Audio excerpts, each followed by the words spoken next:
Hello everyone. तो आज हम क्लाइंट काउंसलिंग के बारे में जानेंगे। क्लाइंट काउंसलिंग के इस वीडियो के अंदर सबसे पहले हम देखेंगे क्लाइंट काउंसलिंग का लिटिल सेंस क्या होता है, फिर एक जनरल डेफिनेशन देखेंगे, अप्रोच अप्रोच के बाद में कुछ की कंसेप्ट जिसके बिहाफ पे पूरा का पूरा क्लाइंट काउंसिल का बेस बना हुआ है। उसके बाद में स्टेप बाय स्टेप क्या प्रोसेस लेनी चाहिए क्लाइंट काउंसलिंग के दौरान। इसमें कुछ इंपॉर्टेंट चीज हैं जो कि डूज एंड डोंट्स हैं, हम वो भी कंसिडर करते हुए चलेंगे। तो लेट्स स्टार्ट।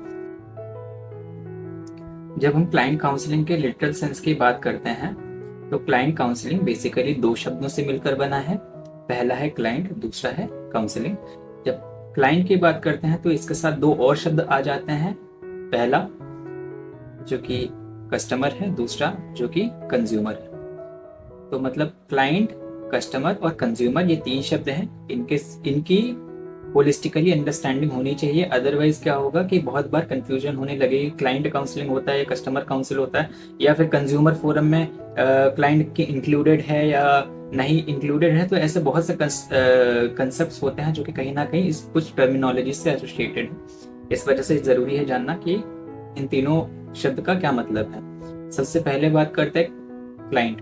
तो क्लाइंट बेसिकली एक प्रोफेशनल रिलेशनशिप बनाया जाता है, एक क्लाइंट का और एक प्रोफेशनल का, जिसमें एक सर्विस अवेल करी जाती है किसी भी इंडिविजुअल के द्वारा। और जो इंडिविजुअल कोई इस प्रकार की सर्विस अवेल करता है उस पर्सन को क्या कहते हैं, क्लाइंट कहेंगे।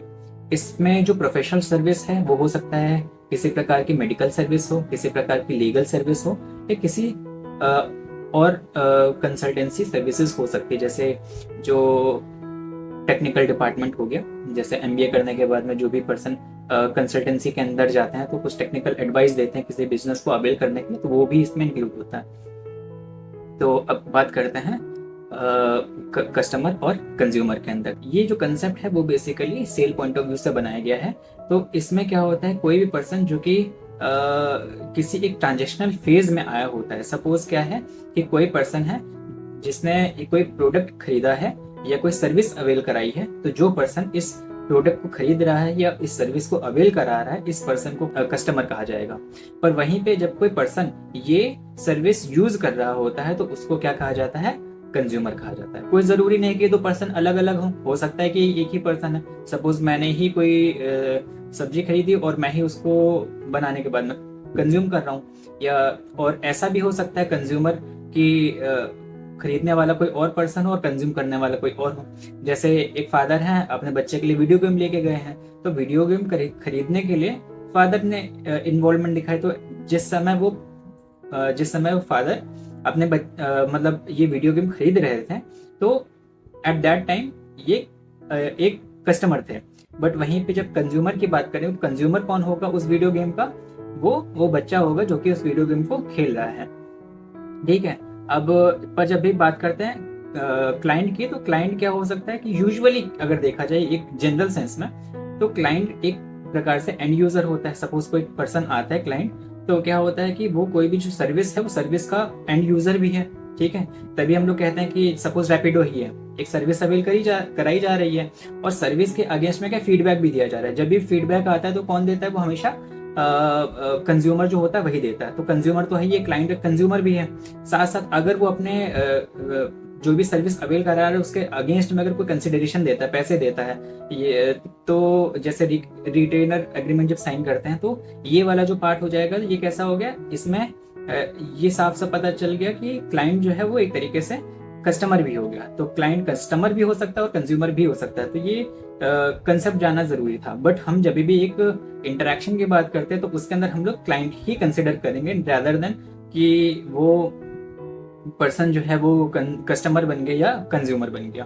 आर यू गेटिंग मी?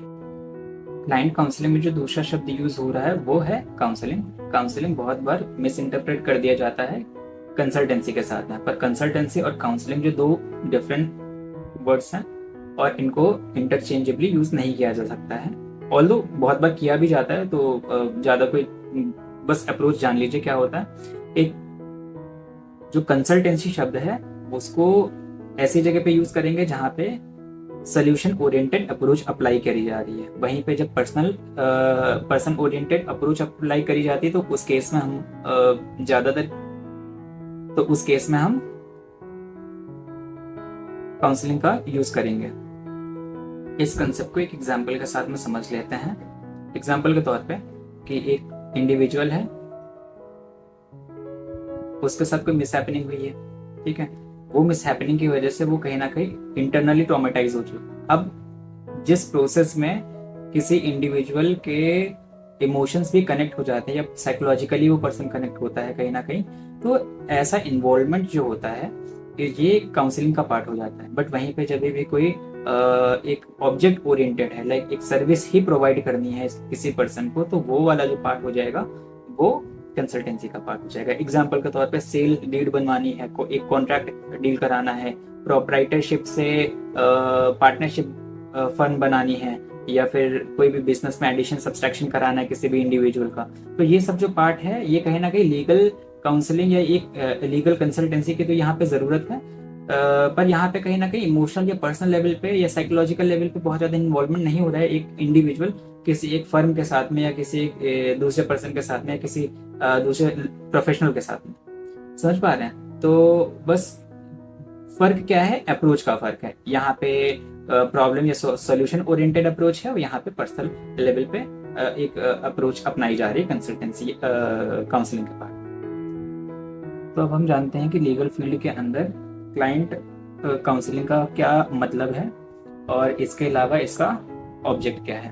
तो क्लाइंट काउंसलिंग एक प्रोसेस है जिसके अंदर एक क्लाइंट और एक प्रोफेशनल कोलैबोरेटिवली इंटरेक्ट करते हैं, जिसके द्वारा जो क्लाइंट है वो अपनी स्टोरी नरेट कर सके, और जिसके बिहाफ पे प्रोफेशनल जो होता है वो अपनी प्रोफेशनल एडवाइस देता है। वो प्रोफेशनल एडवाइस जो के बिहाफ पे जो भी क्लाइंट के गोल हैं वो अचीव किए जा सके। जैसे जब हम बात करते हैं लीगल फील्ड में, तो इसमें कुछ लीगल एडवाइस की रिक्वायरमेंट होगी, और लीगल एडवाइस का भी जो पर्पस होगा वो कहीं ना कहीं लॉ एंड जस्टिस से रिलेट कर रहा होगा। तो अब हम जानते हैं कि क्लाइंट काउंसलिंग का पर्पस क्या होता है या उसका ऑब्जेक्टिव क्या होता है। तो ऑब्जेक्टिव की बात करते हैं तो सबसे पहला ऑब्जेक्टिव ये होता है कि क्लाइंट के बीच में और एक प्रोफेशनल या लॉयर के बीच में एक रिलेशन बिल्ड किया जा सकता है, जिसका बेसिस ट्रस्ट और रेपो बिल्ड करना हो क्लाइंट के साथ। दूसरा ऑब्जेक्ट क्या होता है कि जो भी रोल होते हैं उनको सेट आउट किया जा सके, उनको बताया जा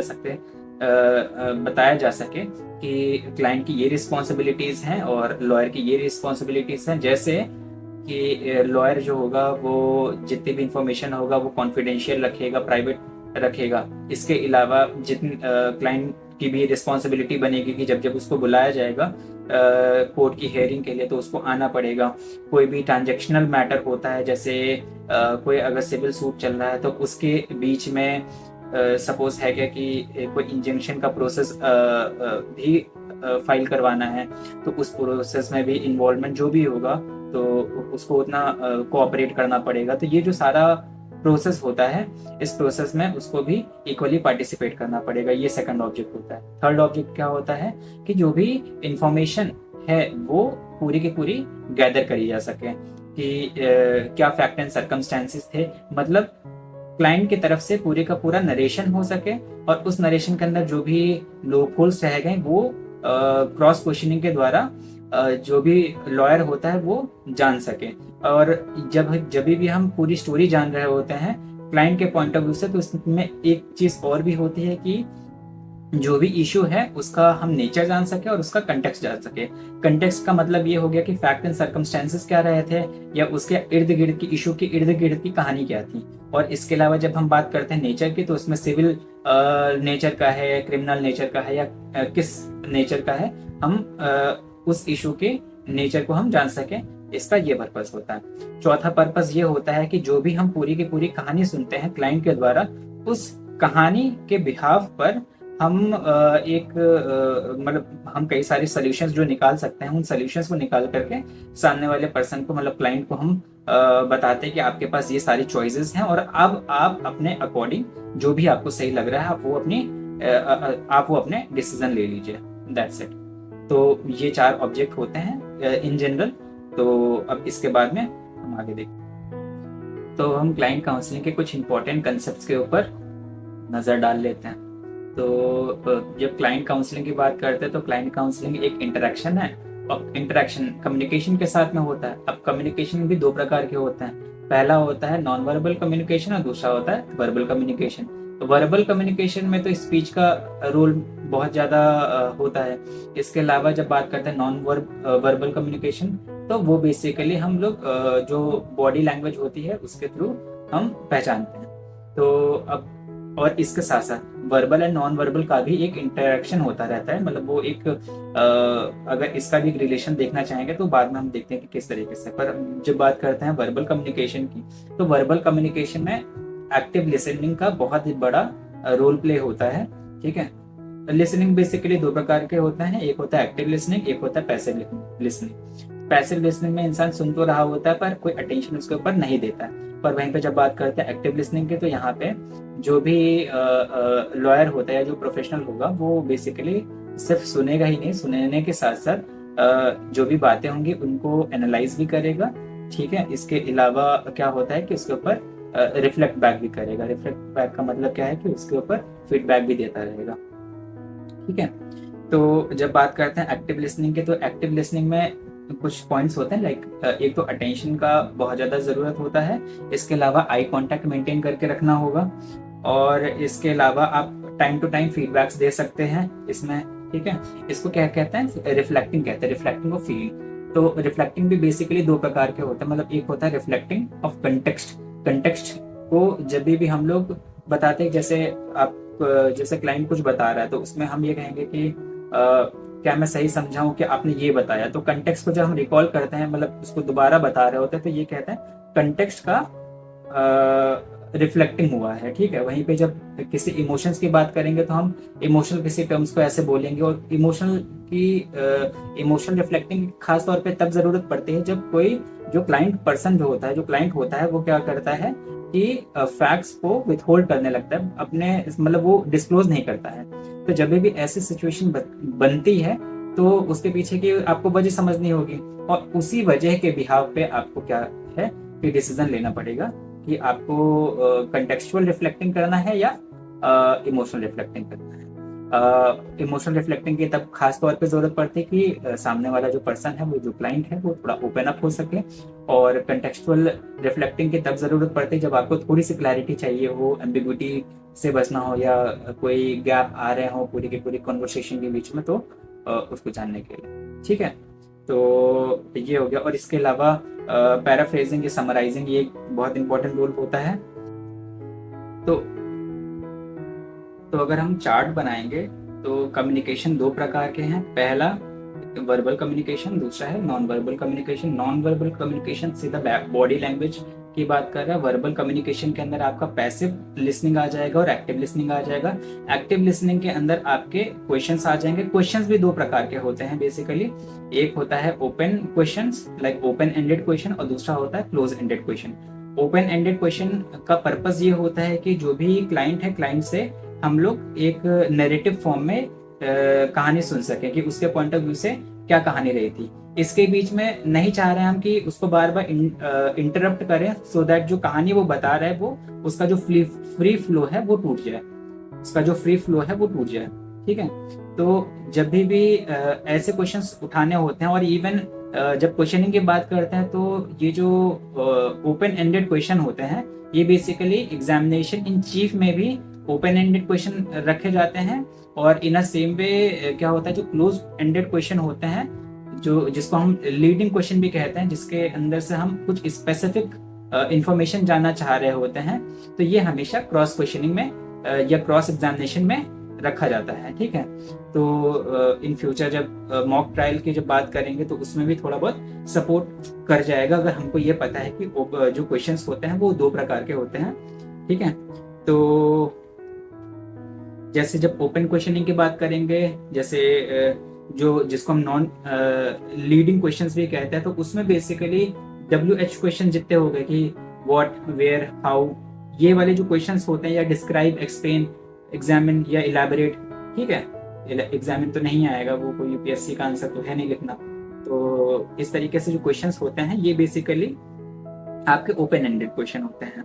पर वहीं पे क्या होता है कि जब कोई लीडिंग क्वेश्चन होता है तो उसमें ऐसा पूछा जाएगा एम आई करेक्ट या डू यू एग्री, ये चीजें, तो वो आपका क्लोज एंडेड क्वेश्चन हो जाएगा। तो उसमें आप बहुत स्पेसिफिक इंफॉर्मेशन को जानना चाह रहे हो। अब एक एग्जांपल दे देता हूँ। जैसे अगर मैं पूछता हूँ कि आप XYZ डे को किस जगह थे, where are you on XYZ day, ठीक है, ये चलो where are you on Sunday, ठीक है, एग्जाम्पल के तौर पे, या where are you on last Sunday. तो ये वाला जो है ये एक ओपन एंडेड क्वेश्चन हो गया। पर वहीं पे जब कहेंगे whether you are with XYZ on Sunday या लास्ट संडे, तो जैसे हमने ये पूछा तो ये क्लोज एंडेड हो गया। अब यहीं से आप डिफरेंशिएट कर सकते हो कि ओपन एंडेड और question ended, open ended question और क्लोज एंडेड क्वेश्चन का रूल क्या होता है। और स्पेशली ये चीज बहुत ज्यादा इंपॉर्टेंट है जब भी हम बात करेंगे उसमें क्या कहते हैं एग्जामिनेशन इन चीफ में, और क्रॉस एग्जामिनेशन बकायदा ये हेल्पफुल जरूर होता है आपका क्लाइंट काउंसलिंग में, अगर आपको इसकी नॉलेज है और आप क्वेश्चनिंग करने आती है। अगर आपको क्वेश्चनिंग नहीं सही से करना आता है तो फिर ये हो जाएगा कि आप जो भी इंफॉर्मेशन गैदर करनी होती है आप सही तरीके से गैदर नहीं कर पाओगे।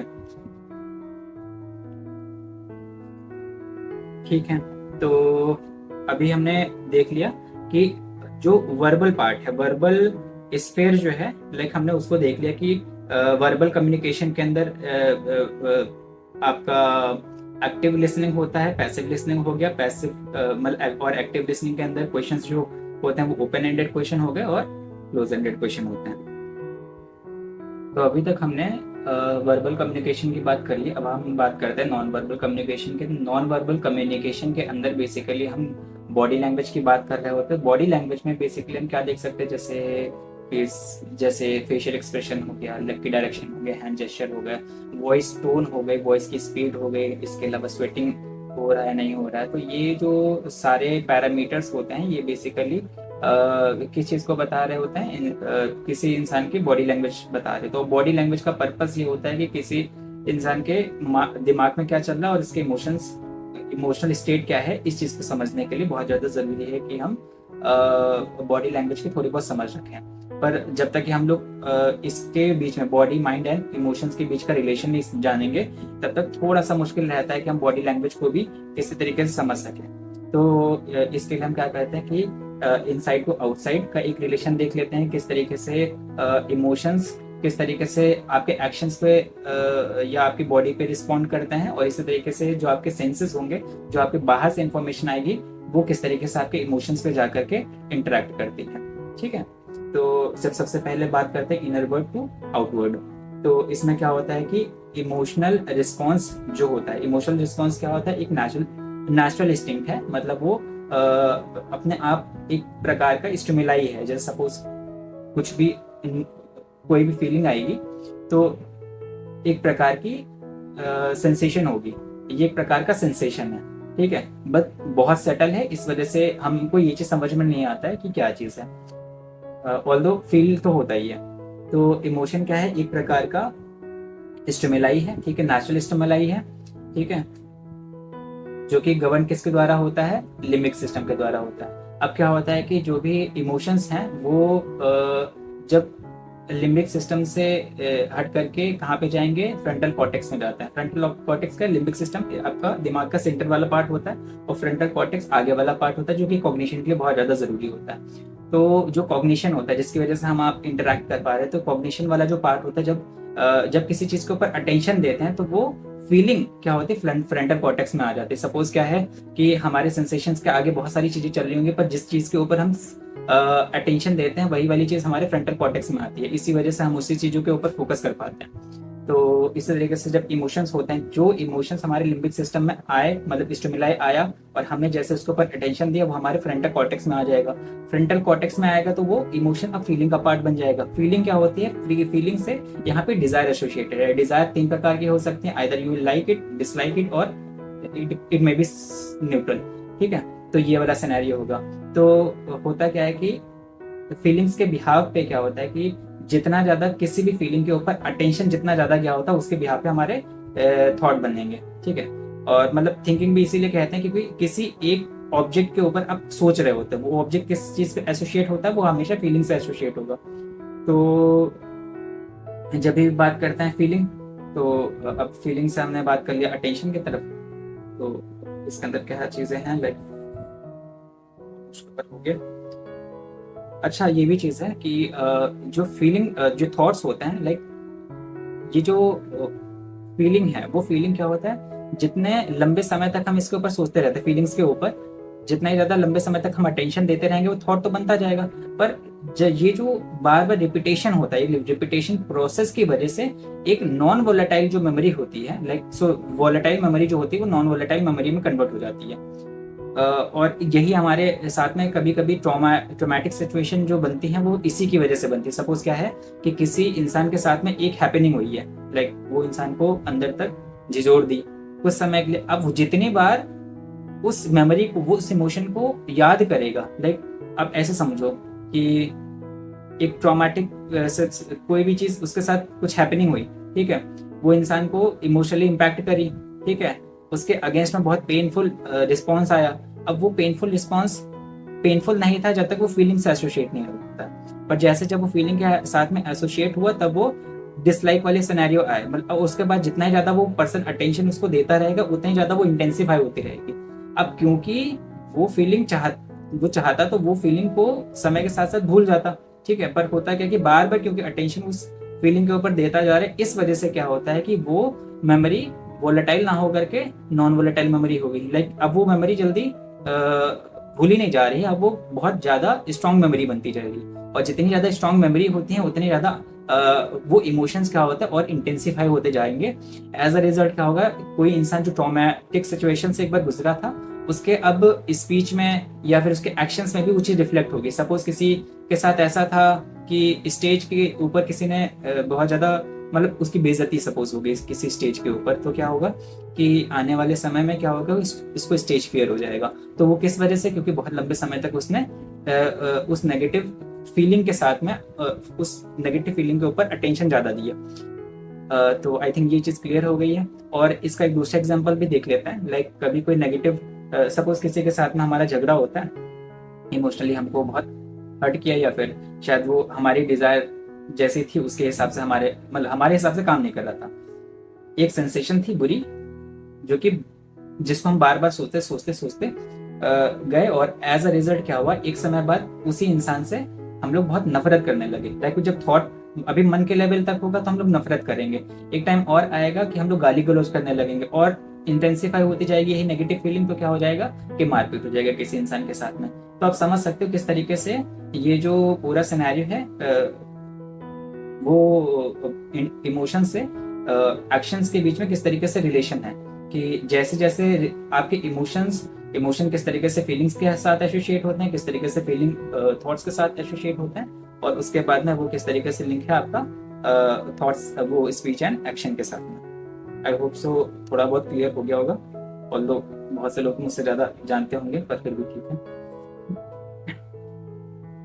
और इसी के साथ साथ चलो आते हैं अब आउटवर्ड टू इनवर्ड की बात करते हैं। तो सेंसेस जो होते हैं, सेंसेस के साथ साथ हमारे सेंसरी ऑर्गन्स होते हैं। अब सेंसरी ऑर्गन्स का पर्पस ये होता है कि बाहर से हम लोग के पास कोई इन्फॉर्मेशन आएगी और इन्फॉर्मेशन को ग्रैब करेंगे, फिर वो इन्फॉर्मेशन जाएगी हमारे थॉट्स में, थॉट्स एंड मेमोरी के साथ साथ अब आपकी फीलिंग्स ही डिसाइड करेंगी कि कोई जो मेमोरी होगी वो कुछ कितने समय तक रहेगी, वो कुछ समय के लिए रहेगी या फिर वो ज्यादा समय तक रहेगी। कभी कभी डिजायर बहुत ज्यादा स्ट्रांग होती है, तो डिजायर के बिहाफ पे आप बार बार उसको सोचते रहोगे, जितने लंबे तक आप उस थॉट को सोचते रहोगे, एज अ रिजल्ट क्या होगा, वो मेमोरी इतनी स्ट्रांग होती जाएगी, और वो क्या होगा, वो मेमोरी स्ट्रांग होने की वजह से आपका एक बिहेवियर पैटर्न बन जाएगा, या हैबिट बन जाएगा, या एक रिस्पॉन्स ऐसा बन जाएगा कि ऐसे सिनेरियो में आप ऐसा ही रिस्पॉन्स करोगे। वो इमोशनल लेवल तक आपका पहुंच जाता है। इसी वजह से कहते हैं कोई भी चीज को कई लंबे समय तक करते जाओगे, मतलब एक छोटा सा एग्जांपल आपने समझा होगा या सुना होगा शायद, कि एक छोटे बच्चा जो कि हाथी का छोटा बच्चा होता है, ठीक है, उसको बचपन में ही जंजीरों के साथ में बांध के रखा जाता है। तो क्या होता है, लेटर ऑन जब वो बड़ा होता है तो उसके पास हिम्मत ही नहीं होती कि वो तोड़ सके। अब वो उसके पास उसके पास इतना पोटेंशियल है कि वो एक बार में तोड़ सकता है, पर क्योंकि बचपन से उसको ऐसे सिनेरियो में रखा गया था, इस वजह से वो उस चेन को तोड़ भी नहीं सकता हाथी। तो एक इस छोटे से एग्जांपल से आपको ये समझ में आ गया होगा कि किस तरीके से जो ह्यूमन का जो इमोशंस होता है, लाइक इमोशन माइंड और बॉडी के बीच में क्या रिलेशन है, ठीक है। जब आपको ये पता होगा तो आप बेसिकली आप छोटी छोटी चीज़ों से आप इन्फर कर पाओगे। लाइक बॉडी लैंग्वेज को पढ़ना एक ऐसा चीज़ है कि आप मेजोरिटी ऑफ द चीज़ें क्या होती है वो इन्फरेंस पे चल रही होती हैं। आपको कुछ पता नहीं है बट आप छोटे छोटे रिस्पॉन्सेस के बिहाफ पे आप जज करोगे कि एक्चुअल में उसके इंटेंशन क्या है या उसके दिमाग में चल क्या रहा है। ठीक है, तो ये चीज़ है। लाइक यहाँ तक ये बस मेन कंसेप्ट था। इसके बाद में हम आगे बढ़ते हैं जो कि कोर काउंसलिंग का पार्ट है, मतलब कोर क्लाइंट काउंसलिंग का पार्ट है। तो अब हम देखते हैं कि क्लाइंट काउंसलिंग का स्ट्रक्चर क्या होगा। वैसे तो स्ट्रक्चर की जब बात करते हैं क्लाइंट काउंसलिंग का तो कोई एक डेफिनेट स्ट्रक्चर नहीं होता है, क्योंकि ये बहुत वेरिएबल होता है। समय, ज़रूरत और परिस्थिति के हिसाब से बदलता रहेगा। और कभी कभी लोग भी ऐसे होते हैं कि आप कोई स्टैंडर्ड फॉलो अप नहीं कर सकते। कोई इंसान बहुत एग्रेसिव आएगा, कोई इंसान कम होगा, या कभी कोई इंसान बोल ही नहीं रहा होगा तो उसमें आपको ज़्यादा पार्टिसिपेशन दिखाना पड़ेगा। तो ये वैसे इन जनरल हम लोग एक स्ट्रक्चर बनाएंगे, बट ये हर जगह पे फॉलो करने वाला नहीं है। ठीक है, मतलब ये वेरिएबल होगा। हो सकता है कि आपके लिए स्ट्रक्चर कुछ और डिफाइन हो रहा हो और मैंने जो बनाया है वो थोड़ा सा अलग हो। ठीक है, तो इसमें मैंने पॉइंटर्स बनाए। Based on that pointer I will go ahead. तो सबसे पहला प्रोसेस ये होता है कि आप ग्रीटिंग दोगे और इसके अलावा आप खुद को इंट्रोड्यूस करोगे। जैसे सपोज मैं शिवम, तो मैं क्या करूँगा, गुड आफ्टरनून सर या good afternoon ma'am, my name या माई सेल्फ शिवम धवल। तो इस तरीके से आप पहले इंट्रोड्यूस कर दोगे, लाइक ग्रीटिंग दोगे और इंट्रोड्यूस कर दोगे। उसके बाद में क्या होगा कि आप रिकॉग्नाइज करोगे कि क्लाइंट को ऑफिस तक पहुंचने में ऐसी कोई दिक्कत नहीं आई। उसके बाद आप क्या करोगे, क्लाइंट को बैठने के लिए कहोगे। बैठने के बाद में आप उसे कॉफी, चाय या किसी चीज के लिए आप पूछोगे। इसके अलावा जब वो काम डाउन हो जाता है उसके बाद में आप अपने इन्फॉर्म करोगे अपनी एक्सपेक्टेशंस, मतलब एक अपनी जो भी एक्सपेक्टेशंस हैं या रोल्स जो हैं आप पहले उन चीज़ों को बता दो।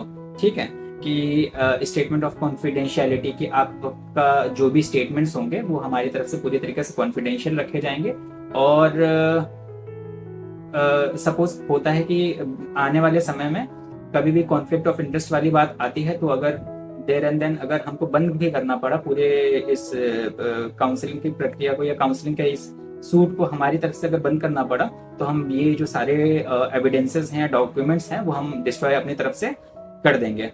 ठीक है, तो ये चीज़ आपको उसी समय आपको बताना पड़ेगा क्लाइंट को साथ में। इसके अलावा रिटेनर एग्रीमेंट होता है। रिटेनर एग्रीमेंट जिसके अंदर चार्जेस लिखे रहते हैं कि जो क्लाइंट होगा उसको क्या चार्जेस देने हैं, और या पहले दे दोगे तो क्या होता है कि सपोज वो पर्सन अगर आपके कंसल्टेंसी के बाद में अगर या काउंसलिंग के बाद में अगर उसको लगता है कि आपके साथ में जुड़ करके इस प्रोसीडिंग को या इस लीगल प्रोसीडिंग को फर्दर आगे आपके साथ बढ़ाना है तो फिर वो आगे उस पर साइन करेगा और आपको जो भी रिक्वायरमेंट होगी, जो भी फीस आपने स्ट्रक्चर करके दिया है, जो भी अंडरलाइन किया है, वो आपको फीस दे देगा। ठीक है, तो दे देगा या दे देगी जो भी है।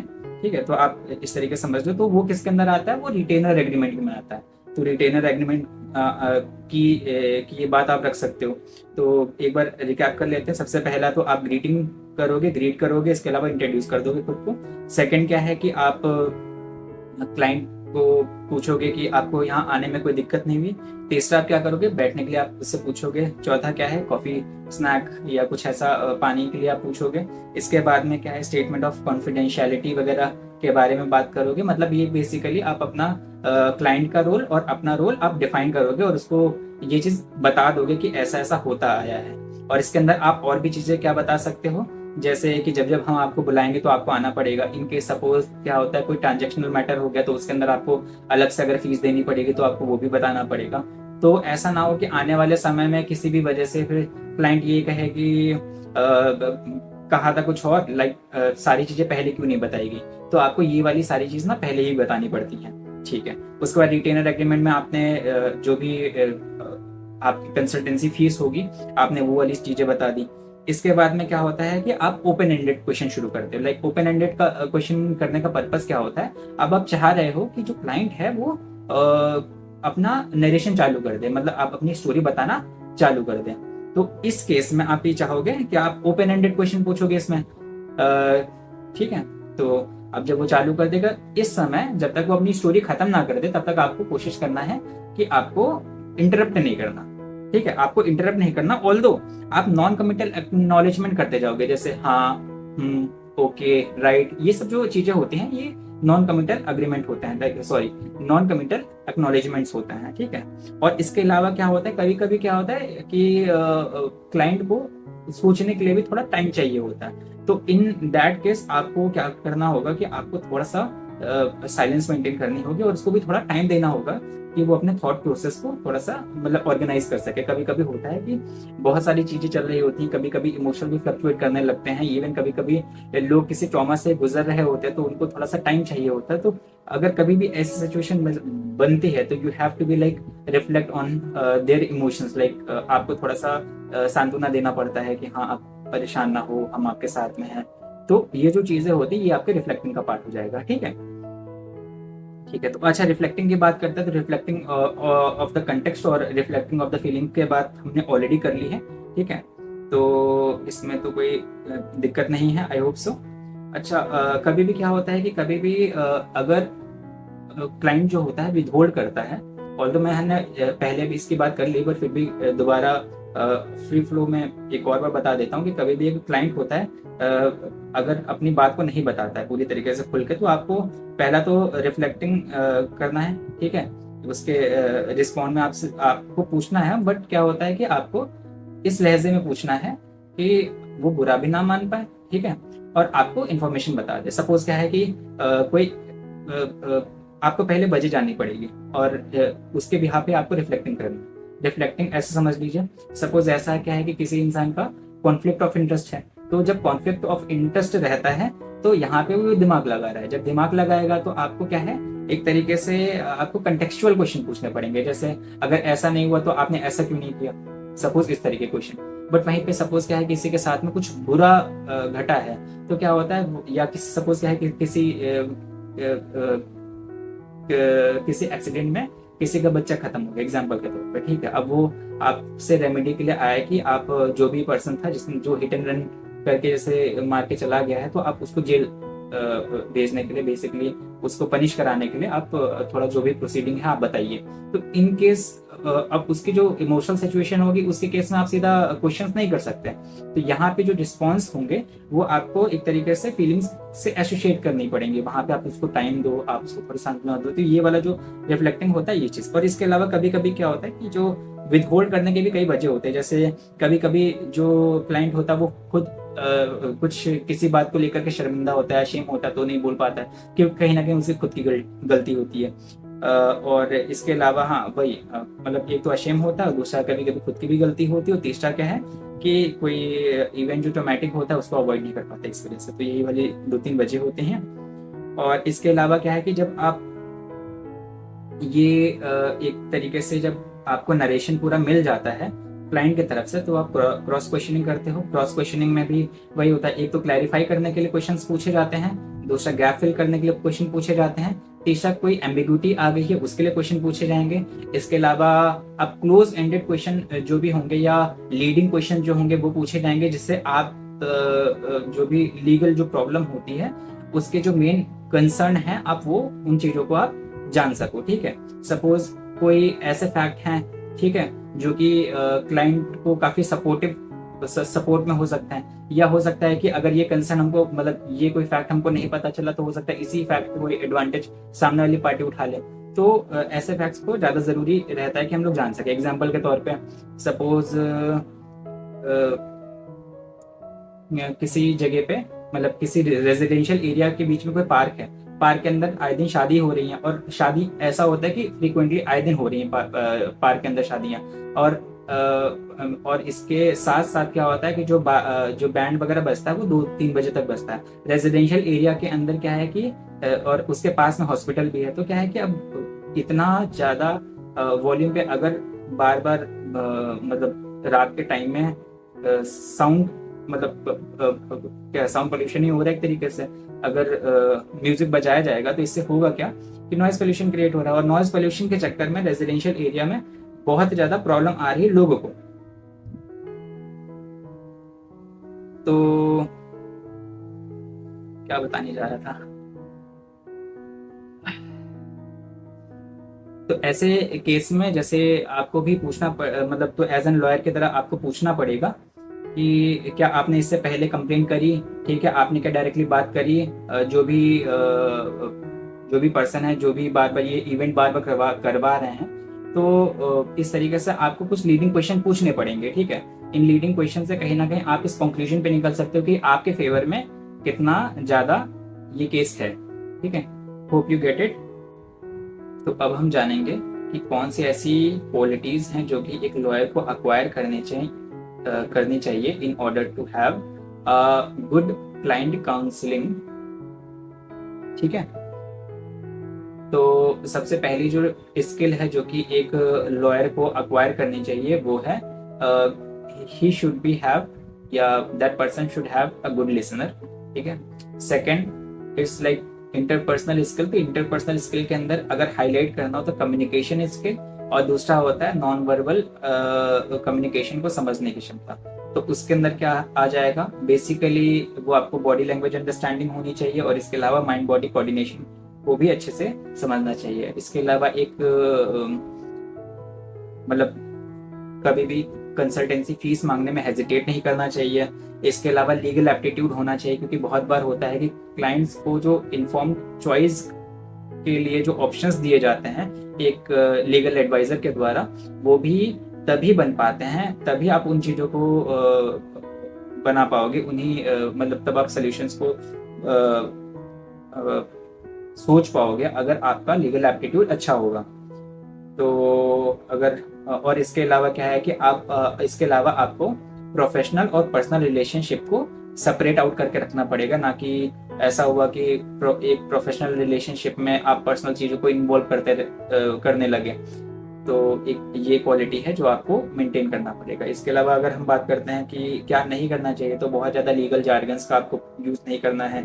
इसके अलावा अननेसेसरी, जब तक आप पूरी फाइल को कंसिडर कर नहीं लेते, पूरे फैक्ट्स को आप जान नहीं लेते हो, और विद फैक्ट का मतलब विद एन एविडेंसेस, तब तक आप कोशिश करो कि कोई ऐसे लीगल कंसेप्ट्स ना बताओ, ठीक है, जो कि अननेसेसरी क्लाइंट को और कंफ्यूज कर दे, ठीक है। इसके अलावा आपको किसी भी प्रकार का कोई भी प्रॉमिस नहीं करना है शुरुआत के फेजेस में, ठीक है, कि आप जीत जाओगे, हार जाओगे, या कुछ भी चीज हो, लाइक आपको क्लाइंट के साथ में कोई ऐसे प्रॉमिस नहीं करना है। ऑल्दो स्पेकुलेशंस पे सब कुछ चलता है, तो you don't have to do any of the promise with the client.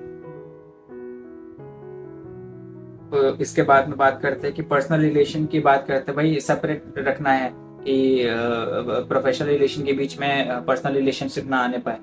बस यही वाली सारी चीज़ें हैं, ठीक है। तो इसी के साथ क्लाइंट काउंसलिंग का ये चैप्टर समाप्त होता है। बहुत बहुत धन्यवाद।